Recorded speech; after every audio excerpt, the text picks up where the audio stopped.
സംസ്ഥാന ഓണം വാരാഘോഷത്തിന് പതാക ഉയർന്നു. ടൂറിസം വകുപ്പ് മന്ത്രി PM മുഹമ്മദ് റിയാസ് ഉത്സവ പതാക ഉയർത്തി.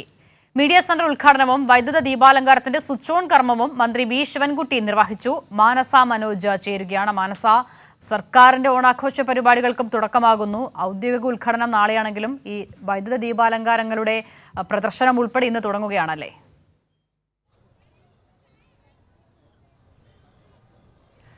തീർച്ചയായും മസിദ, തലസ്ഥാനത്തെ സംബന്ധിച്ചിടത്തോളം സംസ്ഥാന സർക്കാരിൻ്റെ ഈ ഓണം വാരാഘോഷം എന്ന് പറയുന്നത് വളരെ വലിയ അല്ലെങ്കിൽ വിപുലമായ ഒരു ആഘോഷം തന്നെയാണ്. സെപ്റ്റംബർ 3 മുതൽ 9 വരെയാണ് ഈ ആഘോഷ പരിപാടികളൊക്കെയും തന്നെ നടക്കുന്നത്. അസിത സൂചിപ്പിച്ചതുപോലെ തന്നെ കഴിഞ്ഞ നാളെയാണ് ഔദ്യോഗിക ഉദ്ഘാടനമെങ്കിൽ കൂടിയും ഇന്ന് അതിന് മുന്നോടിയായുള്ള മീഡിയ സെൻറ്റർ ഉദ്ഘാടനം, അതോടൊപ്പം തന്നെ വൈദ്യുത ദീപാലങ്കാരം, സ്വിച്ച് ഓൺ കർമ്മം, ഒപ്പം തന്നെ ഉത്സവ പതാക ഉയർത്തൽ, കൊടിയേറ്റം എന്ന് തന്നെ വേണമെങ്കിൽ പറയാം. അത്തരത്തിലുള്ള പരിപാടികളൊക്കെയും തന്നെ ഇന്ന് നടന്നു കഴിഞ്ഞിരിക്കുകയാണ്. ഇനി മുതൽ ഈ തലസ്ഥാനം ഈ ദീപാലങ്കരം അല്ലെങ്കിൽ ദീപാലങ്കൃതമായി വർണ്ണാഭമായി നിറഞ്ഞു നിൽക്കുന്ന ഒരു കാഴ്ച തന്നെയായിരിക്കും ഉണ്ടാവുക. മാത്രമല്ല, മറ്റ് ജില്ലകളിൽ നിന്നും മറ്റ് സംസ്ഥാനങ്ങളിൽ നിന്നുൾപ്പെടെയുള്ളവർ ഈ തലസ്ഥാനത്തെ ഈ ഓണാഘോഷം കാണാനായി ഇവിടെ എത്തിച്ചേരുന്നുണ്ട്. അതുകൊണ്ട് തന്നെ വിപുലമായ പരിപാടികൾ തന്നെയാണ് ടൂറിസം വകുപ്പിൻ്റെ നേതൃത്വത്തിൽ ഇവിടെ ഒരുക്കുന്നത്.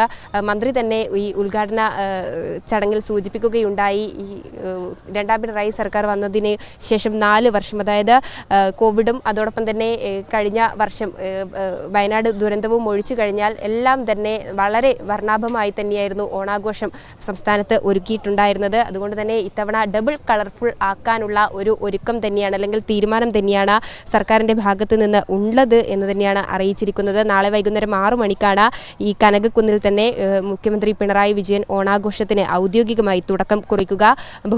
മന്ത്രിമാരും അതോടൊപ്പം തന്നെ പ്രതിപക്ഷ നേതാവ്, MP-മാർ, MLA-മാർ, മേയർ തുടങ്ങിയ ജനപ്രതിനിധികളും ഈ ഉദ്ഘാടന ചടങ്ങിൻ്റെ ഭാഗമാകും.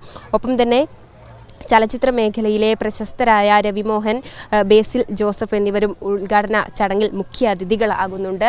അതോടൊപ്പം തന്നെയാണ് ഇത്തരത്തിൽ വിവിധ പരിപാടികൾ ഒരുക്കുന്ന ഈ ഓണാഘോഷത്തിൽ ഇത്തവണ ഒരു പുതുമയാർന്ന ഒരു ആഘോഷം കൂടിയുണ്ട്, അല്ലെങ്കിൽ ഒരു പരിപാടി കൂടിയുണ്ട്. അതായത് 3 ദിവസമായി നടത്തുന്ന ഡ്രോൺ ഷോയാണ്.